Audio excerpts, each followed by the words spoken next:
Over the past couple of weeks, we have been going through an important topic that has well been overdue and needed to be covered. In this ministry, I try to cover a wide range of topics in regards to the world that we live in. We live in a world of deception, so we cannot ignore these many things going on in the world. But just as important as it is to come out of the lies and deception, it is more important to speak about the truth and what truly matters. I am far from done with the Hijackers and Understanding Israel series. But as this world continues to move against us, it is extremely important that we grow in our understanding of YAHUAH and build more faith and trust in Him. The scriptures are our true source of power in this world. When Yahushua was in the wilderness and tempted by Satan, he didn't use some magical power or sorcery like they show in the movies. He didn't use that stupid thrust move like they used in the last Matrix movie. No, he used the scriptures against Satan. This is how we fight against our enemy, which is exactly why it has been promoted to us to not read this book and apply it. We must know and read the scriptures. And so I have been covering this topic because I think it is very important for everyone. Those new to the faith that desire to grow more, but also those more mature in the faith as well. We all need to grow in our understanding of YAHUAH and His Word. And so I have been led to continue discussing this topic because, like I said in the first part, though we cannot find a majority of believers to speak against reading the scriptures, this activity is still not widely done, and therefore there is a lack of knowledge and understanding when it comes to YAHUAH. And in the last two parts, we covered many books that need to be read. What we are about to discuss right now are books that I can say that a majority of the Christian church does not and have not read. These books are not read for understanding, but they're picked and combed through to pick out some scriptures that point to what they already want to know. The books of the prophets are extremely important. In the first part of this series, we spoke about the Torah, the 5 books of Moses that gave us a foundational understanding to Yah and the culture and ways of Yasharel. In the last part, we went over the exciting parts of the scripture that gave us a historic understanding of the chosen people of YAHUAH. Highly important information if we want to understand this faith that we all claim to believe in. But now, we must talk about the major prophets. Let me be clear, these books are extremely important because it is an understanding of everything that we claim belief in. For example, we claim belief in Messiah, but for many of us, we know little about what was prophesied about him. When Messiah walked this earth before he was crucified, the people of YAHUAH had an expectation of him to restore the kingdom of Yasharel back to the greatness it once had under David. They didn't just make this expectation up. This wasn't something that they rationalized in their heads. This was something that was promised to them by the prophets. I did a series about this specifically if you don't fully understand what I'm saying here. Watch this series later. My point is that they knew what the prophets prophesied, and they were waiting for the fulfillment of it. But today, the majority of people have expectations of our Messiah. They have expectations of what should happen in the end times, but most have never read these prophecies for themselves in order to truly understand what it is they're expecting. There is a true disconnect between understanding Yah's true will versus understanding what religion and churchianity has taught. Like, how many people in Christianity talk about the rapture? But if they actually read the prophecies from the major prophets, it would be easier to understand that some of these things we have been taught in mainstream Christianity is not based upon the word. How many verses from the Old Testament do people use to reference the rapture? If that doctrine was true, it would be prophesied of in the Old Testament through the prophets. Many of these prophecies that are mentioned in the New Testament are just echoes from the prophecies in the Old Testament. So many people live in deception because the books from these major prophets are not being read. For instance, it's exactly how people can believe that the prophecy has been fulfilled about Israel returning back to their land.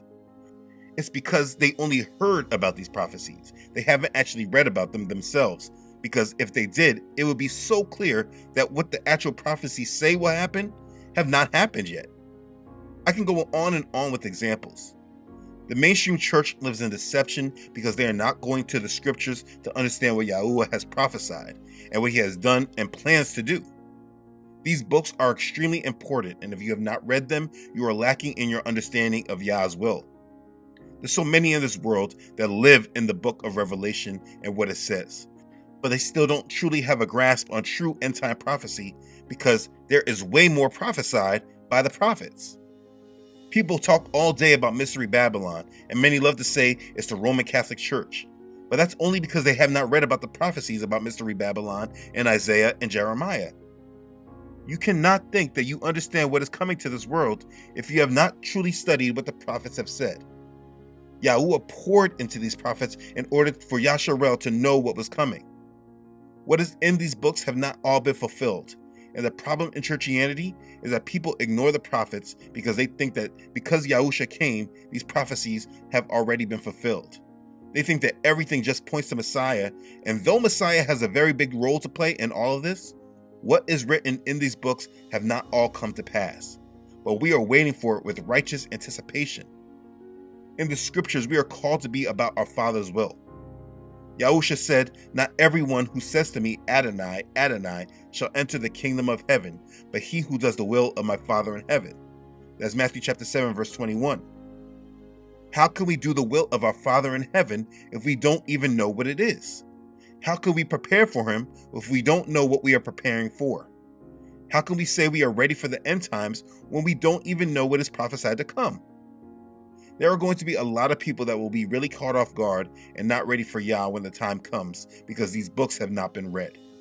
It is my sincere desire to encourage all who desire to serve Yah and be ready for his kingdom to go back and read these books. Learn what the prophets have prophesied.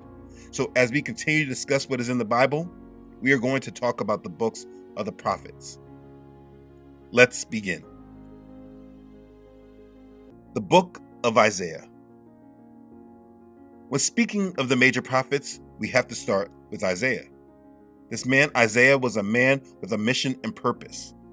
YAHUAH showed him a glimpse of his glorious throne and placed a call on his life to speak his words to Yasharel. He was given much to say, and much of what he was given to say made him extremely unpopular. His words were of confrontation, exhortation, and warning. He was sent to warn Yasharel of their wickedness and what was to come if they did not turn from it. And because his warnings were not what the people wanted to hear, he dealt with opposition. The thing is that even when he faced the opposition, he continued to stand up for the truth. YAHUAH called him to warn the people, and he answered the call. This book contains much warnings and judgments, but it also records Isaiah's words of promise and hope. He prophesied much about our Messiah. He prophesied that one day a Messiah would come who would save, comfort, and bless his people. And he prophesied that YAHUAH would one day restore Yasharel. This book is a major book that deals with many prophecies of our Messiah. And unfortunately, how people treat this book is that they just jump around to the prophecies that they already heard of, and then they skip over the rest. They know verses like, "For unto us a child is born, unto us a son is given, and the government will be upon his shoulder, and his name will be called Wonderful, Counselor, Mighty Elohim, Everlasting Father, Prince of Peace. Of the increase of his government and peace there will be no end, upon the throne of David and over his kingdom, to order it and establish it with judgment and justice from that time forward, even forever. The zeal of YAHUAH of hosts will perform this." That's Isaiah chapter 9, verse 6 and 7. They know verses like, "There shall come forth a rod from the stem of Jesse, and a branch shall grow out of his roots." Isaiah chapter 11, verse 1. These verses are widely known throughout Christianity. For the most part, this is what is taken from the book of Isaiah. But there is so much more to understand. Isaiah, who, if we really truly want to understand him as a Hebrew, we should use his Hebrew name of Yeshayahu. This is his true Hebrew name. Today we use Isaiah because it's westernized, but we won't go that far. This prophet delivered Yah's message to the people of Yehuda. He served as an advisor during the reigns of Uzziah, Jotham, Ahaz, and Hezekiah between the years 740 and 700 BC. In this book, you will read Isaiah deliver Yah's message of condemnation to the Israelites. He declared judgment from Yah because YAHUAH was against their immoral and idolatrous lifestyles. You see, in that last video, as we went over those historic books, you should now understand that these prophets were there during those time periods of history. and they were giving warnings of what was to come if Yasharel did not repent. You have to read all of this in order to come to better understanding of Yah's will. He prophesied of many things, warnings as well as hope. He prophesied against nations. He prophesied about our Messiah. He prophesied about the day of YAHUAH, which we call today the day of the Lord. He prophesied about his coming kingdom, and also about the restoration of Yasharel. There is so much in this book of Isaiah that I cannot just do a fast summary like I did with the other books. We need to know what's in this book. So we're going to review what is in some of these chapters. Listen to what these chapters speak to. For time's sake, I obviously will not go over every chapter, but I think it's important that we all know what's in this book. Chapter 1 speaks about the wickedness of Judah. Alas, sinful nation, a people laden with iniquity, a brood of evildoers, children who are corrupters. They have forsaken YAHUAH. They have provoked to anger the Holy One of Yasharel. They have turned away backward. That's Isaiah chapter 1, verse 4.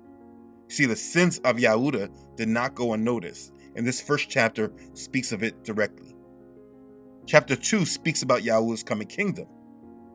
Now it shall come to pass in the latter days that the mountain of Yahweh's house shall be established on the top of the mountains, and shall be exalted above the hills, and all the nations shall flow to it. Many people shall come and say, Come, and let us go up to the mountain of YAHUAH, to the house of the Elohim of Jacob. He will teach us his ways, and we shall walk in his paths. For out of Zion shall go forth the law, and the word of YAHUAH from Jerusalem. He shall judge between the nations, and rebuke many people. They shall beat their swords into plowshares, and their spears into pruning hooks. Nation shall not lift up sword against nation, neither shall they learn war any more. Isaiah chapter 2, verses 2 through 4. You want to know about what's coming and what awaits us? You should read it for yourself in these books. So many of us talk about the day of YAHUAH, or the day of the Lord, but much of what people know only comes from what was read in the New Testament about it. Read about it in Isaiah and from the other prophets. Chapter 3 deals with judgment on Judah and Jerusalem. For behold, Adonai, YAHUAH of hosts, takes away from Jerusalem and from Yehudah the stock and the store, the whole supply of bread and the whole supply of water, the mighty man and the man of war, the judge and the prophet, and the diviner and the elder, the captain of 50 and the honorable man, the counselor and the skillful artisan, and the expert enchanter. I will give children to be their princes, and babes shall rule over them. The people will be oppressed, every one by another, and every one by his neighbor. The child will be insolent toward the elder, and the base toward the honorable. Isaiah chapter 3, verses 1 through 5. You see, you cannot understand the scriptures if you do not understand what was prophesied to happen to the tribes of Yasharel. Now, as you read, all of this may not be extremely clear to you in the beginning. Some of these things may confuse you, but that should not deter you from reading it. You just need to start and let Yah guide you through it. Let's keep going.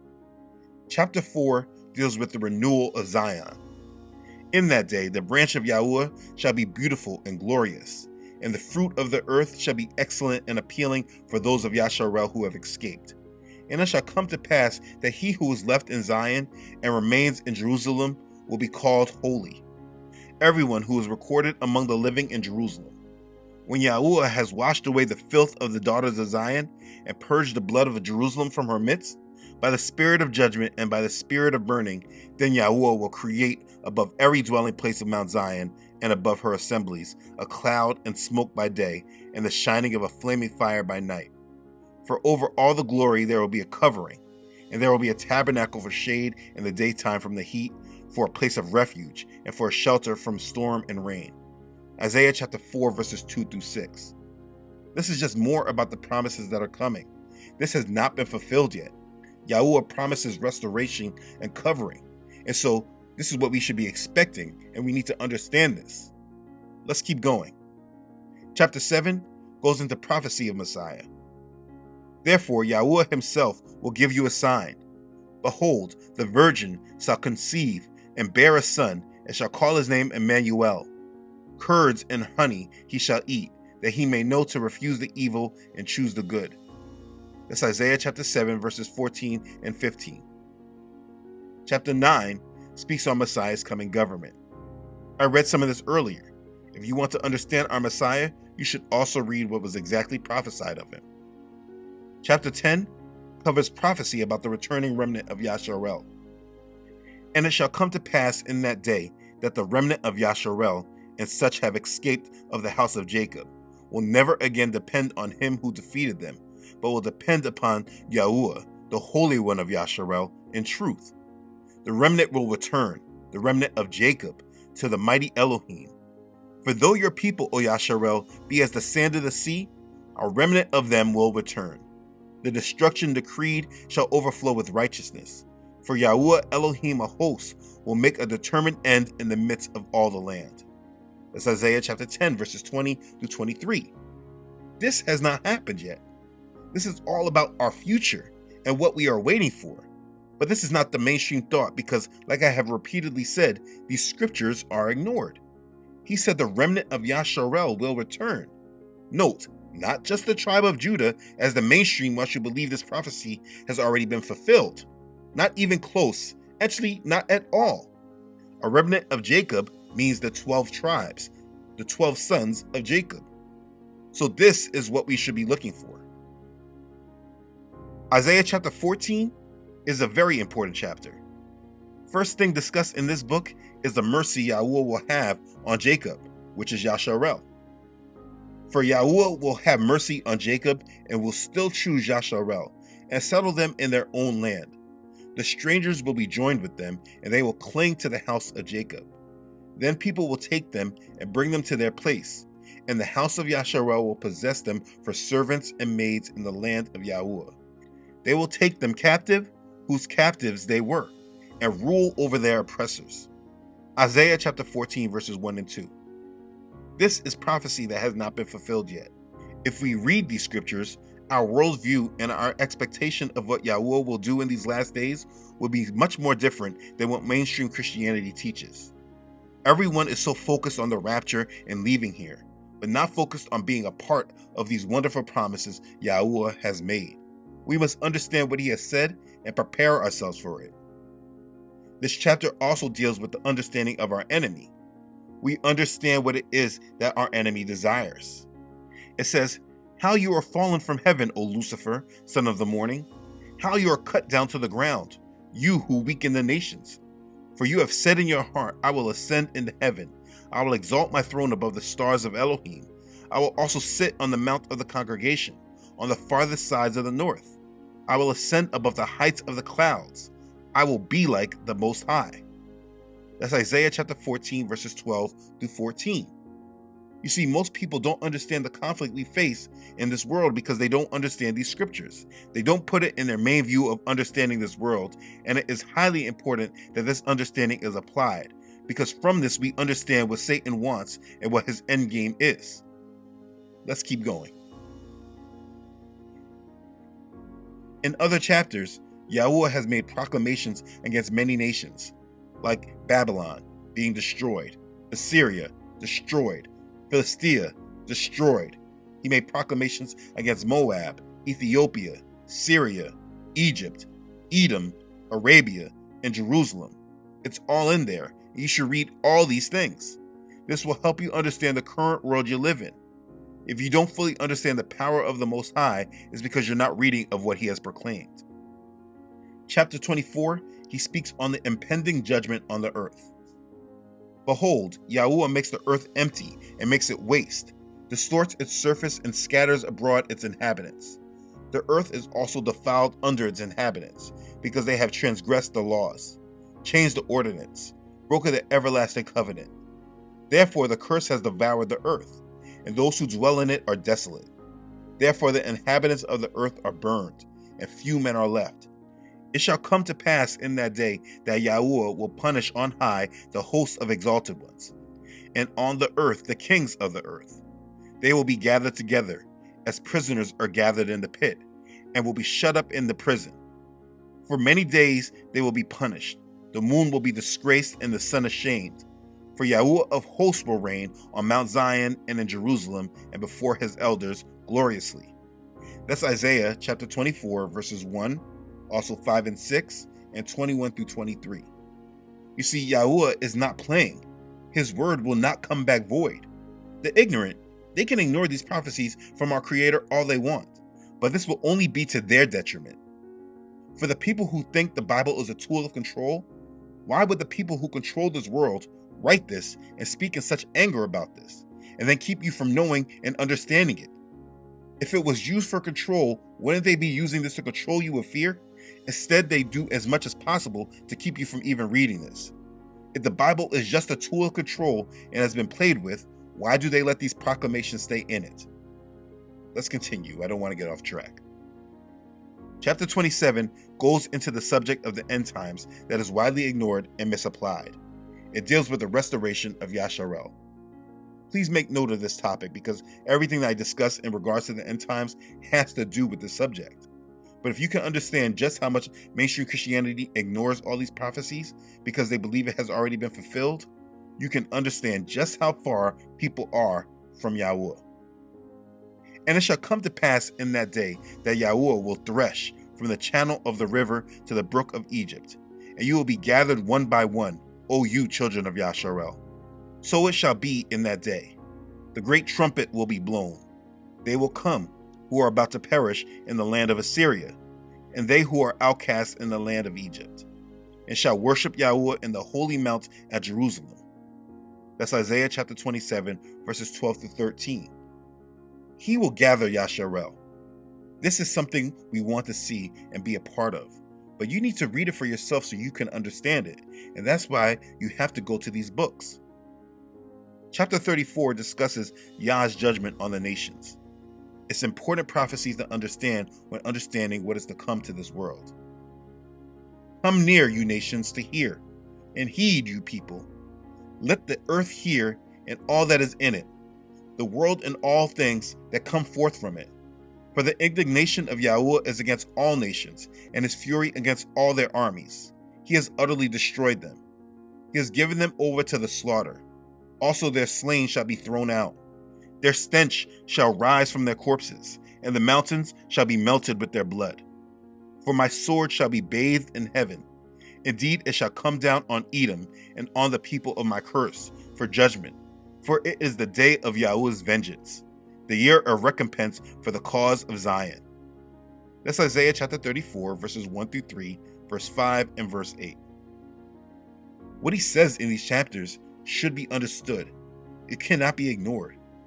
Yah has promised judgment on these nations, and if you are just ignorant to this and you don't really understand what is to come, you will be caught off guard. And the worst part is the enemy will twist things and use these judgments of Yah to make you go against Yah. So if you are ignorant to these things, you can be used by the enemy because you do not know what you're to be expecting to happen in this world. In chapter 43, we see more of YAHUAH's promise to restore Yasharel. And this is an extremely important topic because as this happens in the last days, and what happens in the last days, we will see many provocations that have to do with race. And if you do not understand what YAHUAH is doing, you will only see this through racial lenses. You will not understand that this is all Bible prophecy. You must understand what YAHUAH has prophesied. But now, thus says YAHUAH, who created you, O Jacob, and he who formed you, O Yasharel. Fear not, for I have redeemed you. I have called you by your name. You are mine. When you pass through the waters, I will be with you. And through the rivers, they shall not overflow you. And when you walk through the fire, you shall not be burned, nor shall the flame scorch you. For I am YAHUAH your Elohim, the Holy One of Yasharel, your Savior. I gave Egypt for your ransom, Ethiopia and Seba in your place. Since you were precious in my sight, you have been honored, and I have loved you. Therefore I will give men for you, and people for your life. Fear not, for I am with you. I will bring your descendants from the east and gather you from the west. I will say to the north, give them up, and to the south, do not keep them back. Bring my sons from afar and my daughters from the ends of the earth. Isaiah chapter 43, verses 1 through 6. Do you see what he is saying here? Yasharel is scattered, and he plans to bring us back from the east, west, north, and south. We are scattered all around the world. It is important to understand this topic. But unfortunately, because people are not reading these books, they know very little about these prophecies. But if you read these things, you can have a better expectation of what is to come and what YAHUAH has prophesied. You need to stay in biblical reality and not in mainstream religion. Let's keep going. Isaiah chapter 47 speaks on Mystery Babylon. Sit in silence and go into darkness, O daughter of the Chaldeans, for you shall no longer be called the lady of the kingdoms. I was angry with my people. I have profaned my inheritance and given them into your hand. You showed them no mercy. On the elderly, you laid your yoke very heavily, and you said, I shall be a lady forever, so that you did not take these things to heart, nor remember the latter end of them. Therefore, hear this now, you who are given to pleasures, who dwell securely, who say in your heart, I am, and there is no one else besides me. I shall not sit as a widow, nor shall I know the loss of children.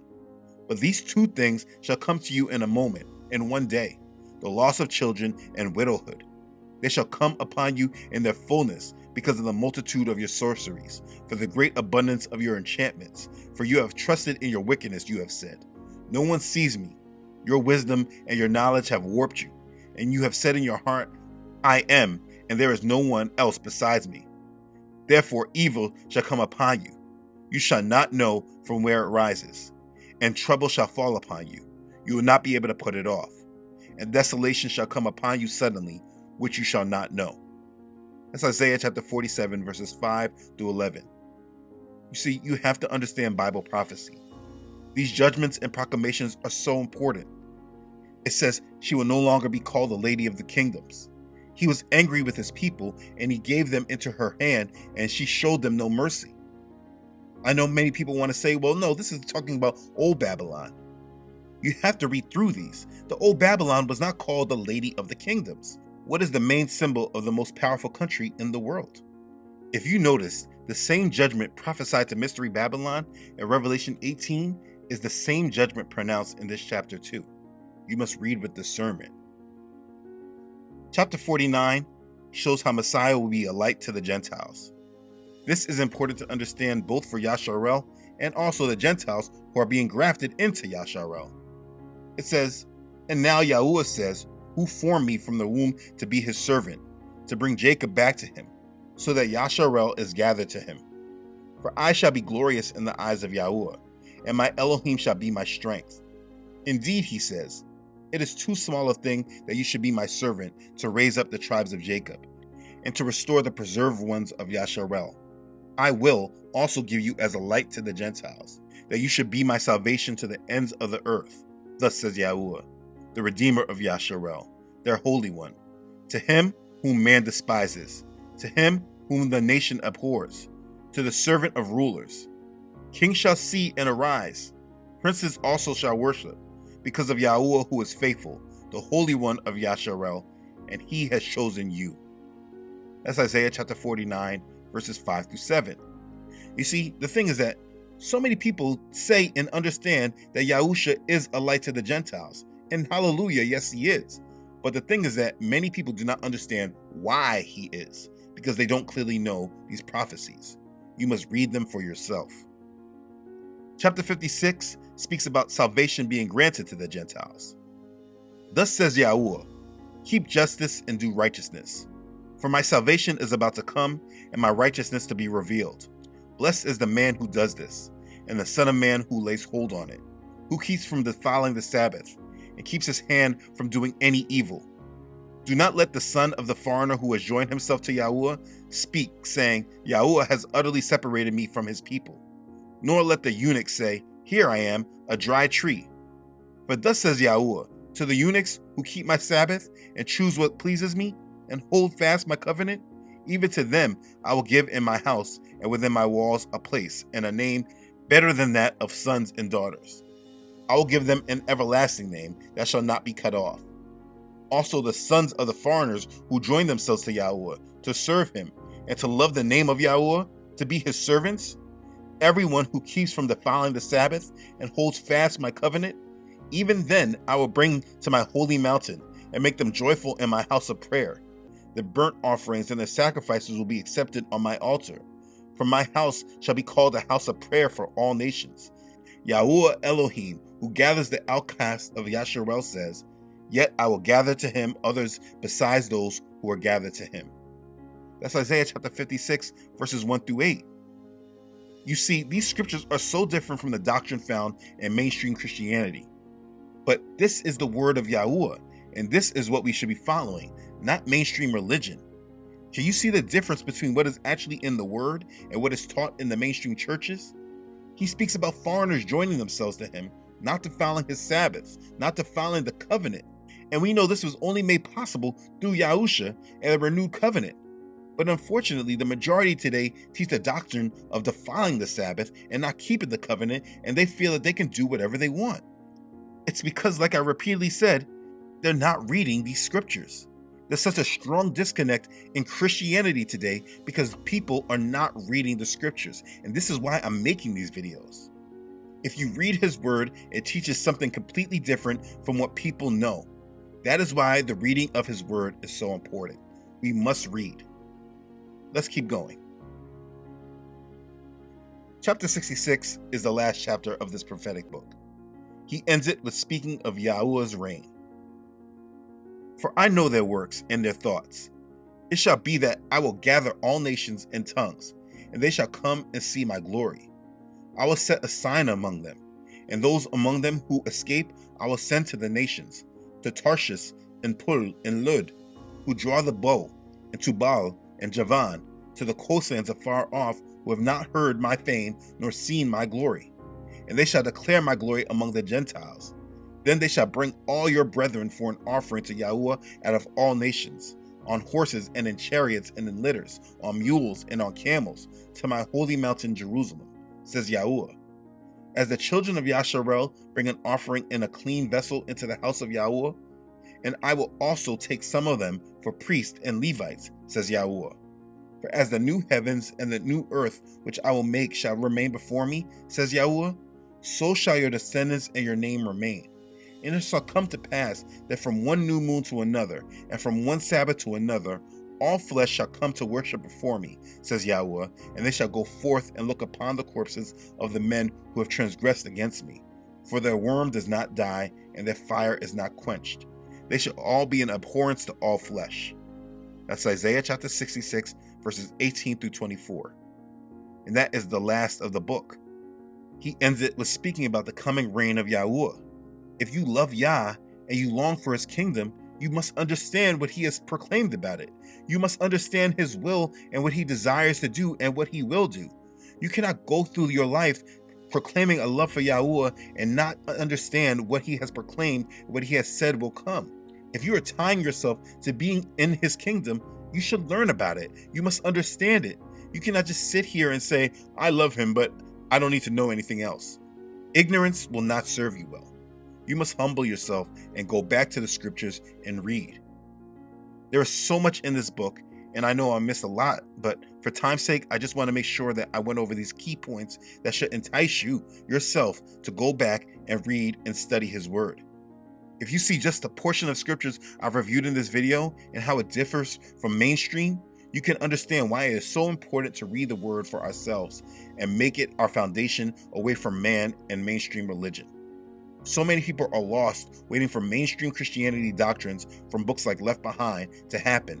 They're waiting on all that to happen, and they don't have a clue what YAHUAH has actually prophesied and what he has actually said will happen. We must read his word and his prophecies. Only you and YAHUAH know if you have read through these prophecies and made them the basis of understanding our future.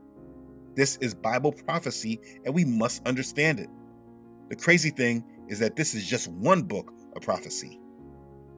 When I started this video, for some reason I thought I was going to be able to speak about these books in the same way that I did with the other books. But I do realize that I'm going to have to break these up and discuss these books separately. I know people are looking for juicier topics. People love to hear about the lies and conspiracies more than they love hearing about the truth. If you see what is happening in this world right now, then you should understand that there is nothing more important than reading YAHUAH's word.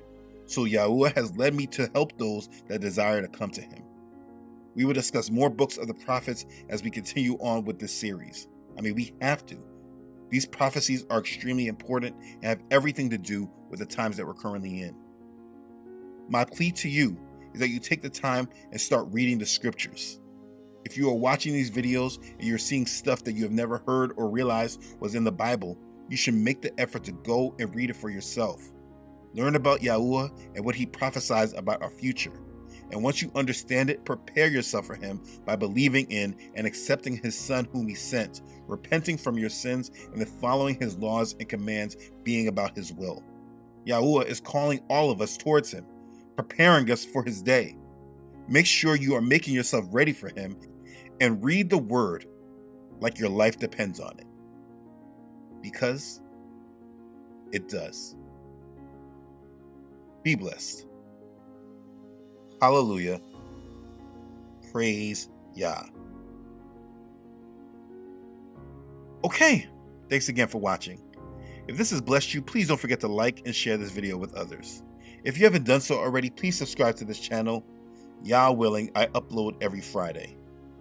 Don't forget to follow this ministry on Facebook and Instagram, as well as on my website, truthunedited.com. If you no longer see this channel on this platform, please look for my videos on my website, truthunedited.com. Thank you for watching. I'm thankful for all of you. Thank you especially to those YAHUAH has placed it on your hearts to give, and you have done so. Thank you for your assistance in helping carry out this ministry every week. Thank you for your blessings and your prayers. They truly support this ministry. You have no idea. Thank you for your obedience to YAHUAH's call on your heart. Be blessed. Okay. Thanks again for watching, everyone. I love you all.